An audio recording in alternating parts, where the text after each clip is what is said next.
อย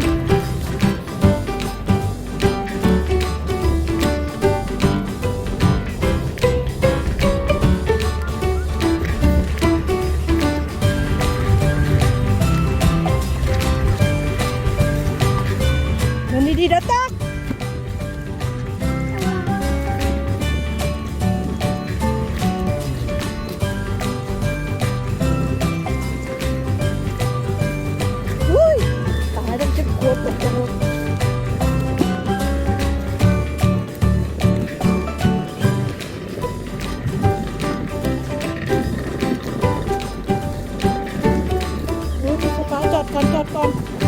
จอดรอไปเจ้าก่อน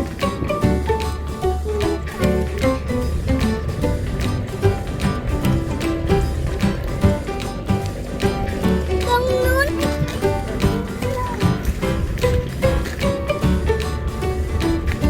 เจออะไรเจอสะพานแล้วก็เดิน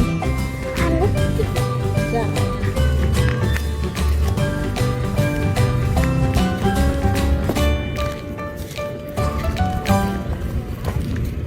เดินดี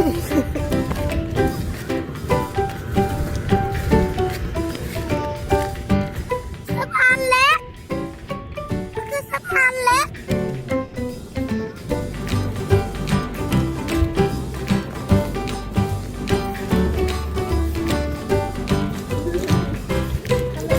รอด้วยนะ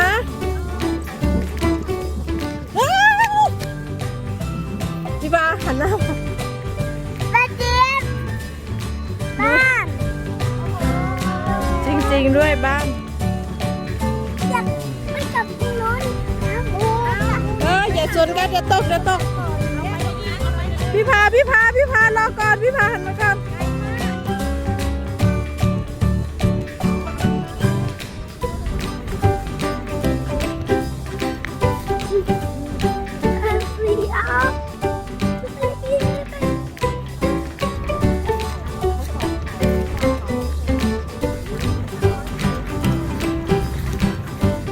ระวังตกเด้อมีคนตกแน่ๆพี่พาเดินดีๆไม่ต้องรีบฝึกการทรงตัว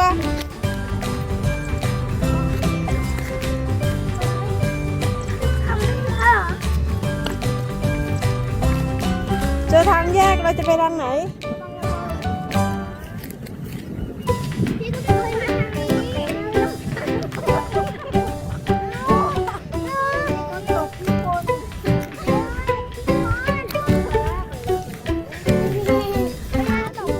ถ่ายรูปหน่อยป้ายาตกที่คนแรกเลยป้ายาตกที่คนแรกเลย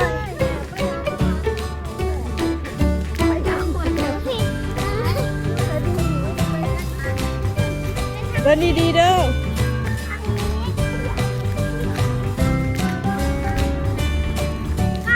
นี้แล้วมันอยู่ตรงนี้เราก็ไปทางโน้นเดินป้ายาล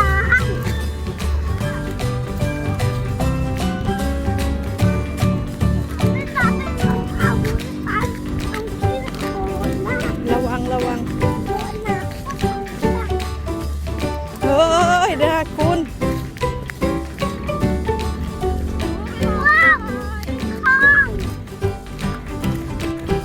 มีบ่อน้ำด้วย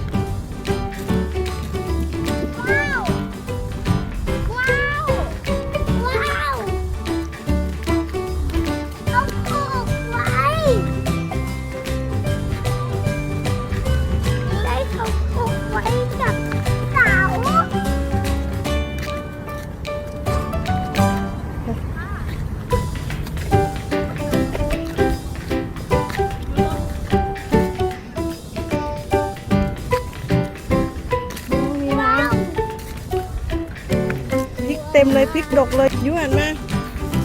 ยุ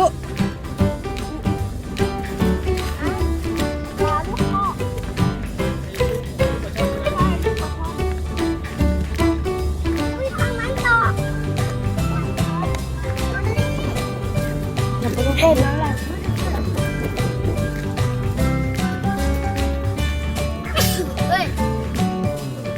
มาเร็ว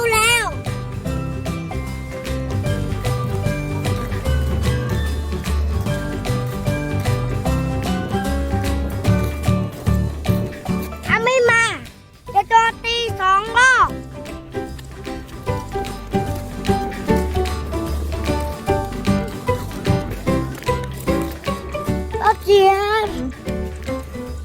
รถเจี๊ยบต้องอยู่ข้างหลังอันนี้ตรงจุดไหน โอเค